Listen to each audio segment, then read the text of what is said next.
Hello student, my name is Pradeep Kumar. I am from Etawah, Uttar Pradesh. Today we will learn digestive system. Digestive system. इसमें हम समझेंगे digestion क्या है, इसके बाद elementary कहना,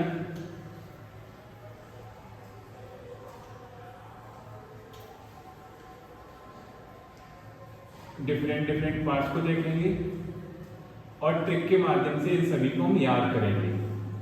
ठीक है, तो समझते हैं डाइजेशन। डाइजेशन क्या होता है? डाइजेशन होता है कि large food particles, large insoluble food particles को एंजाइम या डाइजेस्टिव जूस के थ्रू स्मॉल सॉल्युबल पार्ट्स में तोड़ना। तो लार्ज इनसॉल्युबल फूड पार्टिकल्स को सॉल्युबल स्मॉल पार्टिकल्स में तोड़ना किसके थ्रू? एंजाइम के थ्रू को क्या बोलते हैं? डाइजेशन।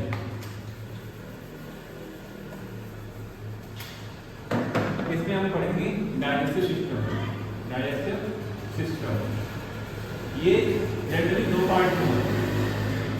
पहला एलिमेंट्री गिनर,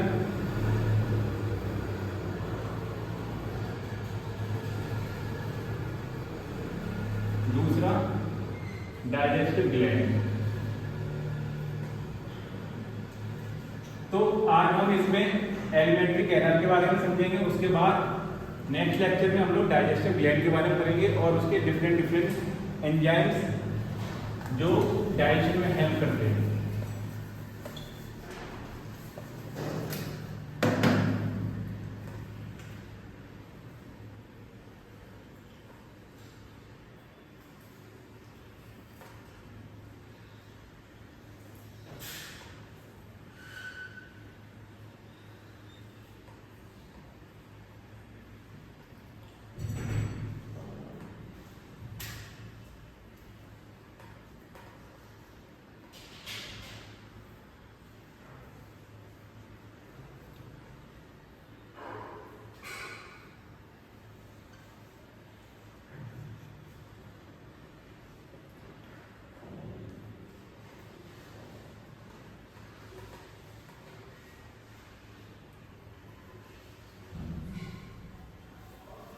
ठीक,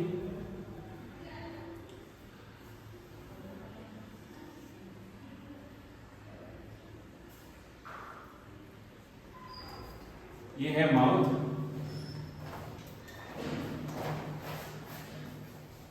बक्कल कैविटी, उसके बाद pharynx, oesophagus, stomach, then small intestine. इसमें कई पार्ट होते हैं। ये वाला पार्ट कहलाता है duodenum, then jejunum and this is ileum, that caecum, vermiform, appendix. This is all large intestine. ये rectum और this is anus. colon इसे बोलते हैं, large intestine का पार्ट। तो इसको हम एक ट्रिक के माध्यम से याद करते हैं। पहले many big pupil often stay silent like real angel. तो मैनी से हो जाएगा माउथ, बिग से हो जाएगा बक्कल कैविटी, प्यूपल से हो जाएगा फेरिंग्स, ऑफन से हो जाएगा ओइसोफेगस, स्टे से हो जाएगा स्टमक, साइलेंट हो जाएगा। साइलेंट में आती है एस आई, तो एस से स्मॉल, आई से इंटेस्टाइन, लाइक से L I, large intestine, then real से हो जाएगा रेक्टम और एंजल से हो जाएगा एनस। तो इसका एक क्रोनोलॉजी होती है, पहले माउथ आता है, फिर बक्कल कैविटी, फिर फेरिंक्स, फिर ओएसोफेगस, स्टमक, स्टमक से लार्ज स्मॉल इंटेस्टाइन, फिर large intestine, then rectum, rectum से फूड कान तक जाता है, जुबा, जैसे इजेशन बोलते हैं, इजेशन। और जब इनटेक करते हैं उसे बोलते हैं इंजेशन, इंजेशन उसे इजेशन। ठीक है, इसको एक चार्ट के थ्रू हम देखते हैं। This is mouth, mouth open, mouth किसमें खुलता है? Buccal cavity, buccal cavity pharynx में आता है, फेरिंग्स, ओएसोफेगस, ओएसोफेगस पर ये स्टमक, स्टमक के बाद ये जाता है small intestine, small intestine, then opening large intestine, then rectum, rectum कहाँ खुलता है आपके? Anus. This is the process. अब इसको हम इसके डिफरेंट पार्ट को डिटेल में समझते हैं।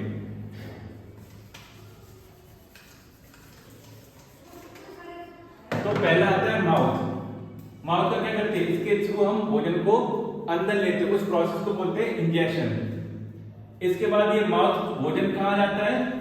Buccal cavity. बक्कल कैविटी में बहुत सारे पार्ट्स होते हैं। बक्कल कैविटी, इसमें टीथ होता है, होते हैं, टंग होती है और डिफरेंट डाइजेस्टिव ग्लैंड्स होती हैं। टीथ, टीथ दो कैरेक्टर, कई सारे कैरेक्टर पाए जाते हैं, जैसे डाइफाइटोडॉन्ट और दूसरा है हेटेरोडॉन्ट। तो डाई मीन्स होता है दो, फाइव मीन्स होता है ग्रो, ओडोंट मीन्स होता है टीथ। तो दांत ह्यूमन लाइफ में दो बार होते हैं, एक होते हैं मिल्क टीथ, दूसरा होता है परमानेंट टीथ। तो डाइफाइटोडॉन्ट मतलब होता है दांत ह्यूमन लाइफ में दो बार होते हैं, milk teeth and permanent teeth. दूसरा होता है हेटेरोडॉन्ट, हेटेरो मीन्स होता है डिफरेंट, ओडोंट मीन्स होता है दांत, डिफरेंट दांत पाए जाते हैं, जैसे incisor, canine, premolar and molar. Incisor जो फ्रंट में दिखते हैं, इंसाइजर वो सामने दिखते हैं, वो होते हैं इंसाइजर जो हम काटने का काम करते हैं।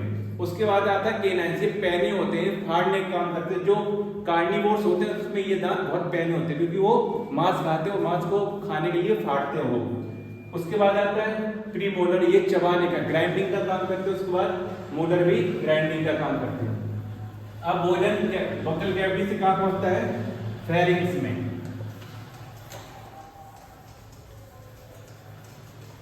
कहाँ पहुंचता है? फेरिंग्स। फेरिंग्स की दो पार्ट में डिवाइड हो जाती है। एक को बोलते हैं गलेट, जिसे फूड पाइप बोलते हैं। दूसरा होता है ग्लोटिस, जिसे विंड पाइप बोलते हैं। अब इस पे ग्लोटिस पे एक मस्कुलर कवर होता है, ढक्कन होता है, जिसे बोलते हैं एपिग्लोटिस। इसका काम क्या होता है? जब भोजन को अंदर लेते हैं तो भोजन कहीं इस विंड पाइप में ना चला जाए, तो ये जैसे भोजन निकलते हैं तो इसको ये ढक्कन को बंद कर देता है, बंद हो जाता है। और कभी कभी हमने देखा होगा जब भोजन करते हैं और हम बोलते हैं तो ये भोजन विंड पाइप में चला जाता है, तो हमें खांसी आने लगती है। इसलिए कहते हैं कि खाते समय हमें बात नहीं करनी चाहिए। अब ये फेरिंग से भोजन अब कहाँ जाएगा? ओएसोफेगस में। यहाँ कुछ नहीं होता है, यहाँ मूवमेंट होता है, मस्कुलर मूवमेंट होता है, जिससे भोजन अब कहाँ पहुंच जाता है? स्टमक में।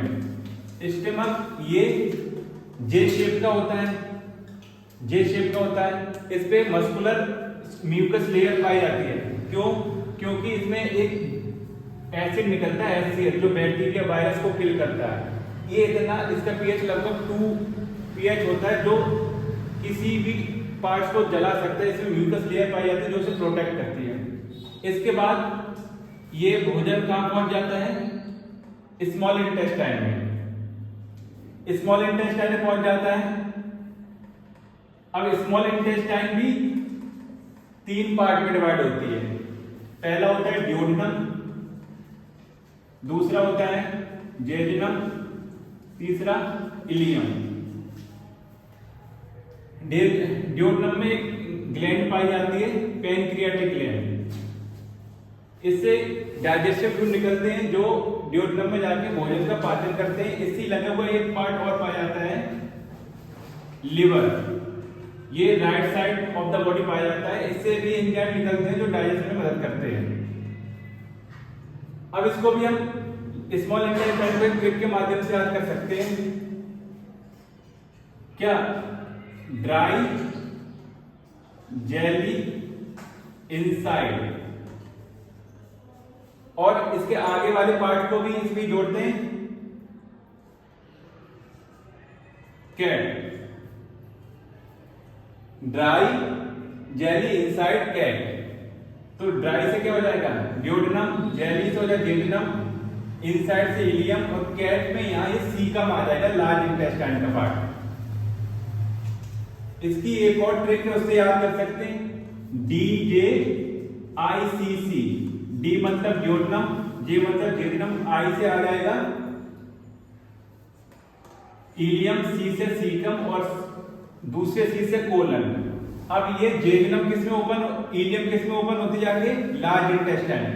लार्ज इंटेस्टाइन ये भी 3 पार्ट में डिवाइड होती है। पहला पार्ट होता है इसका सीकम।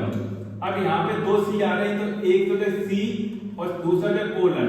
तो सी ए पहले आता है तो उसमें सी ओ बाद में आता है, तो इसका मतलब सीकम के बाद क्या आएगा? कोलन।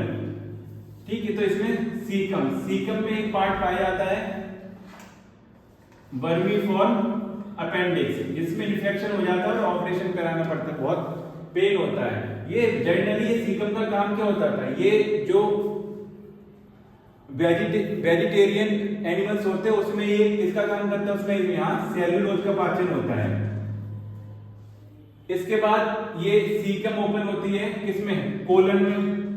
कोलन में भोजन का डाइजेशन नहीं होता है। इसके बाद ये कोलन से ये भोजन कहाँ पहुंचता है? रेक्टम में। रेक्टम से ये बाहर निकल जाता है, जो भोजन पचता नहीं है, जिसे इजेक्शन बोलते हैं। अब क्वेश्चन आता होगा कि ये स्मॉल इंटेस्टाइन देखने में तो बहुत बड़ी लगती है, फिर इसे स्मॉल क्यों कहते हैं? इसकी लेंथ बड़ी होती है। स्मॉल इंटेस्टाइन लगभग 20 फीट की होती है, या लगभग 6 मीटर की, और यही ये लगभग बड़ी आंत होती है लगभग 5 फीट की। ठीक, ये हमने एलिमेंट्री कैनल के बारे में सीखा।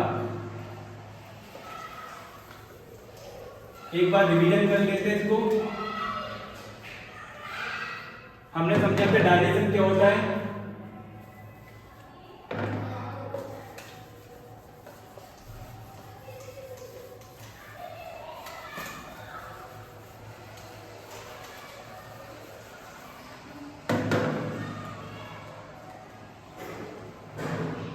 हमने इसमें देखा डाइजेशन क्या है। डाइजेशन क्या है कि लार्ज इनसॉल्युबल पार्टिकल्स को एंजाइम के थ्रू स्मॉल सॉल्युबल पार्ट में तोड़ना को डाइजेशन कहते हैं। उसके बाद हम लोगों ने एलिमेंट्री कैनाल देखी, उसके डिफरेंट पार्ट्स देखे और ट्रिक से याद किया। ट्रिक क्या थी? मैनी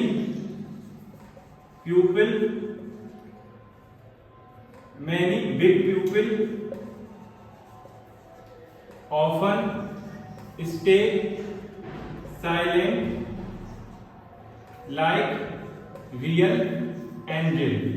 तो मैनी से क्या था?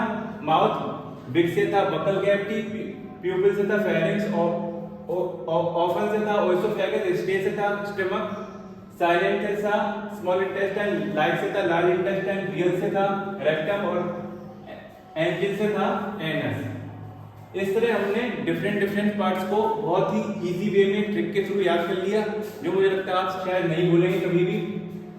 तो this is for today, and in the next lecture we will learn about the digestive gland. Digestion कैसे होता है, कहाँ का कौन से इसमें एंजाइम्स भाग लेते हैं, वो सब नेक्स्ट क्लास में, वो भी ट्रिक के माध्यम से जो कभी नहीं भूलेंगे, पढ़ेंगे। Thank you for today.